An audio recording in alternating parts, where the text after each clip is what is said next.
नमस्ते, मी योगेश कुटे. लेट्सअप खबर बातमध्ये तुम्हा सर्वांचं पुन्हा एकदा स्वागत. धनंजय मुंडे यांचा मंत्रिपदाचा राजीनामा घेतल्यानंतर विरोधी पक्षांच्या रडारवर आलेले मंत्री म्हणजे जयकुमार गोरे हे आहेत.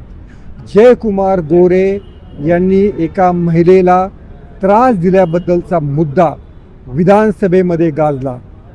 जयकुमार गोरे यांचं मंत्रिपद पुढच्या 2 महिन्यामध्ये घालू अशा प्रकारचं एक चॅलेंजेस राष्ट्रवादीचे नेते आणि आमदार रोहित पवार यांनी माध्यमांशी बोलताना दिलेलं आहे. जयकुमार गोरे हे देवेंद्र फडणवीस यांचे अतिशय लाडके मंत्री झालेले आहेत आणि त्यांचा बचाव करण्यासाठी देखील देवेंद्र फडणवीस हे इमोशनल झालेले होते. ज्या महिलेला त्रास दिल्याचा मुद्दा होता तो मुद्दा विरोधकांनी विनाकारण उपस्थित केला आणि असा मुद्दा उपस्थित झाल्यानंतर गोरे यांच्या मुलीला काय वाटलं असेल अशा प्रकारचं एक इमोशनल वाक्य देखील फडणवीस यांनी सभागृहामध्ये बोलून दाखवलं. एवढंच नाही तर गोरे यांच्या विरोधात सातत्यानं आवाज उठवणारे पत्रकार तुषार खरात, प्रभाकर देशमुख आणि जी संबंधित महिला आहे यांनी हे कटकारस्थान केलेलं आहे. एवढंच नाही तर या कटकारस्थानाला पाठिंबा राष्ट्रवादीच्या खासदार सुप्रिया सुळे आणि रोहित पवार यांनी देखील दिलेला होता. रोहित पवार आणि सुप्रिया सुळे यांचे शेकडो फोन हे तुषार खरात आणि ती जी महिला आहे की ज्या महिलेला जयकुमार गोरे यांनी आपले काही आक्षेपार्ह फोटो दाखवले होते त्या महिलेशी या 2 नेत्यांचे फोन झालेले आहेत. अर्थातच या फडणवीस यांच्या खळबळजनक आरोपानंतर म्हणजे जे खासदार आणि आमदार महिलेच्या बचावासाठी पुढे आलेले आहेत तुषार खरात यांना ते पाठिंबा देत आहेत आणि गोरे यांच्या राजीनाम्यासाठी प्रयत्न करत आहेत. त्यांनाच आरोपीच्या पिंजऱ्यामध्ये उभं करण्याचं काम हे फडणवीस यांनी केलेलं आहे. आता याला प्रत्युत्तर म्हणून देखील रोहित पवार मैदानामध्ये उतरलेले आहेत. त्यांनी याबाबतची आपली भूमिका जोरदारपणे आक्रमकपणे ही माध्यमांसमोर आणि सभागृहात देखील मांडलेली आहे. तर रोहित पवार यांचे जे मुद्दे आहेत त्यांचं म्हणणं असं होतं की एकतर जयकुमार गोरे यांच्या विरोधात मी हक्कभंग ठराव आणलेला आहे आणि हा जो हक्कभंग ठराव आणलेला आहे तो स्वीकारला जात नाही आणि सरकार याबाबत माझ्याशी पक्षपाती भूमिकेनं वागत आहे. दुसरी गोष्ट अशी आहे त्यांनी 3 मुद्दे असे उपस्थित केलेले आहेत की एकतर जयकुमार गोरे यांनी जे महिलेला आपले जे आक्षेपार्ह फोटो पाठवलेले आहेत त्याच्यामध्ये ते आजही आरोपी आहेत. दुसरी गोष्ट अशी आहे तुषार खरात नावाचे जे पत्रकार आहेत जे सातत्यानं जयकुमार गोरे यांच्या विरोधात भूमिका मांडत आहेत. तुषार खरात हे मान खटाव या गावातले या मतदारसंघातलेच आहेत आणि सातत्यानं जवळपास 50-60 व्हिडिओ त्यांनी आपल्या चॅनलवरनं गोरे यांच्या विरोधात बनवलेले होते आणि तुषार खरात यांना देखील अडकवण्याचं काम हे गोरे यांनी केलेलं आहे. दुसरी गोष्ट ती जी महिला आहे त्या महिलेला 2 कोटी रुपयाची खंडणी मागितल्याच्या आरोपावरनं देखील सातारा पोलिसांनी अटक केलेली आहे. तुषार खरात यांच्या विरोधात देखील गोरे यांनी तक्रार दिलेली होती. त्यासाठी स्वतः ते पोलीस ठाण्यामध्ये गेलेले होते आणि त्यांना देखील खंडणीच्या विरोधात अटक करण्यात आलेली आहेत. आता हे जे गोरे आहेत यांच्या विरोधात जी काही प्रकरणं रोहित पवार यांनी मांडलेली आहेत त्यांचं ती देखील थोडीशी गंभीर आहेत. त्यांचं सगळ्यात पहिलं जे प्रकरण आहे एका दलित कुटुंबाची जमीन ही गोरे यांनी हडपलेली आहे.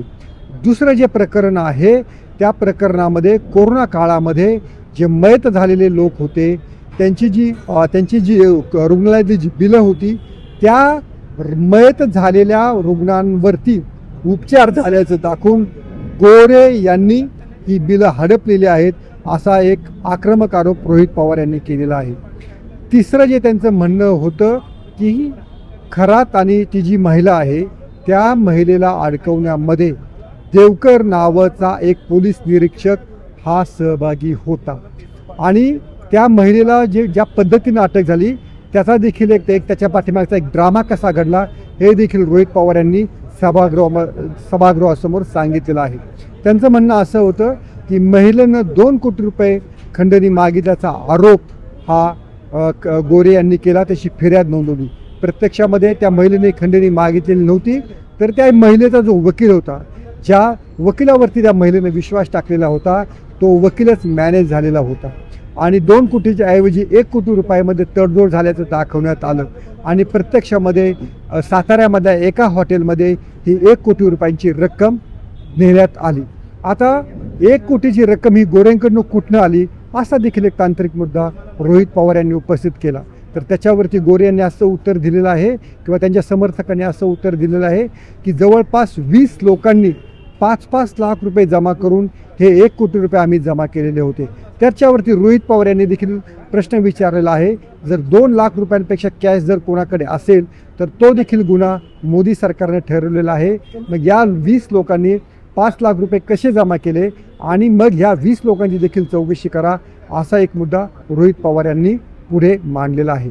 एकूणच रोहित पवार विरुद्ध जयकुमार गोरे आणि विरुद्ध देवेंद्र फडणवीस असा हा सामना रंगलेला आहे. सुप्रिया सुळे आणि रोहित पवार यांचे जे फोन आहेत ते देखील वेळप्रसंगी तपासले जातील अशा प्रकारचं एक सूचक विधान देखील देवेंद्र फडणवीस यांनी केलेलं आहे. म्हणजे जयकुमार गोरे यांना निर्दोष सोडण्यासाठी सरकार वेळप्रसंगी सुप्रिया सुळे आणि रोहित पवार यांना देखील चौकशीच्या फेऱ्यामध्ये अडकू शकतो असं साधारणपणे दिसून आलेलं आहे. म्हणजे गोरे यांच्यावरती आरोप करणारे आज तुरुंगामध्ये आहेत. म्हणजे तुषार खरात आणि ती जी महिला दोघांनाही कोठडी वारंवार मिळतेच आहे. आता ज्यांनी गोरे यांच्या विरुद्ध आरोप केले त्या संजय राऊतांविरुद्ध हक्कभंग ठराव हा गोरे यांनी आणलेला आहे. रोहित पवार यांच्या विरुद्ध हक्कभंग ठराव आणलेला आहे. आता एवढंच नाही तर गोरे यांच्या विरोधात कट कारस्थान सुप्रिया सुळे आणि रोहित पवार यांनी रचलेलं आहे. तर वेळप्रसंगी त्यांची देखील कायदेशीर चौकशी करू असं देखील इशारा, गर्भित इशारा हा फडणवीसांनी दिलेला आहे. एक हे जे आव्हान आहे हे रोहित पवार यांनी स्वीकारलेलं आहे. त्यांचं म्हणणं असं आहे की गोरे यांची जर व्यवस्थित चौकशी झाली तर त्यांचं मंत्रिपद पुढच्या 2 महिन्यामध्ये आम्ही घालून दाखवतो अशा प्रकारचं चॅलेंज स्वीकारलेलं आहे. गेल्याच आठवड्यामध्ये सुप्रिया सुळे यांनी देखील असं विधान केलेलं होतं की फडणवीस सरकारमधला एक जो मंत्री आहे त्याची पत्नी देखील त्या मंत्र्याला वैतागलेली आहे आणि त्या मंत्र्याची देखील विकेट आम्ही पुढच्या 6 महिन्यांमध्ये घेऊ. त्यामुळं आता खरं तर हा सामना गोरे विरुद्ध रोहित पवार असा न राहता देवेंद्र फडणवीस विरुद्ध रोहित पवार असा झालेला आहे. त्यामुळं या सामन्यामध्ये सत्य काय आहे हे समोर येणं गरजेचं आहे. आणि रोहित पवार म्हणतात त्या देखील आरोपामध्ये तथ्य आहे की नाही आपल्याला पाहावं लागेल की विरोधकांचा आवाज दडपला जात आहे. जे आमदार चौकशीची मागणी करतात एखाद्या पीडितेला एखाद्या तक्रारदाराला न्याय द्यायचा प्रयत्न जेव्हा करतात तेव्हा त्यांचे म्हणजे त्या आमदारांचे आणि त्या पीडित व्यक्तींचे फोन झाल्याचं दाखवून या आमदारांनाच गप्प करण्याचा प्रयत्न फडणवीस करत आहेत असा देखील आरोप रोहित पवार हे करत आहेत. खरोखरीच गोरे यांच्या हे जे गोरे यांच्यावरती जे गंभीर आरोप झालेले आहेत त्यांची शहानिशा होणं गरजेचं आहे. आणि जर खरोखरीच तुषार खरात आणि ती जी महिला आहे त्यांना जर विनाकारण सरकारी यंत्रणा त्रास देत असतील तर त्याबाबत देखील सरकारनं खुलासा करणं गरजेचं आहे. पण एकूणच भाजप सरकारची जर पद्धत पाहिली तर ते आपल्यावर झालेला कोणताही आरोप स्वीकारत नाहीत आणि तक्रारदारालाच एक प्रकारे हॅरॅसमेंट करण्याचं काम झालेलं दिसून येतं. हे तरी अनेकदा आपण पाहिलेलं आहे. त्यामुळं गोरे यांचा राजीनामा पुढच्या 2 महिन्यात किंवा पुढच्या 6 महिन्यात होणार की नाही याच्याकडे आपलं लक्ष असेल.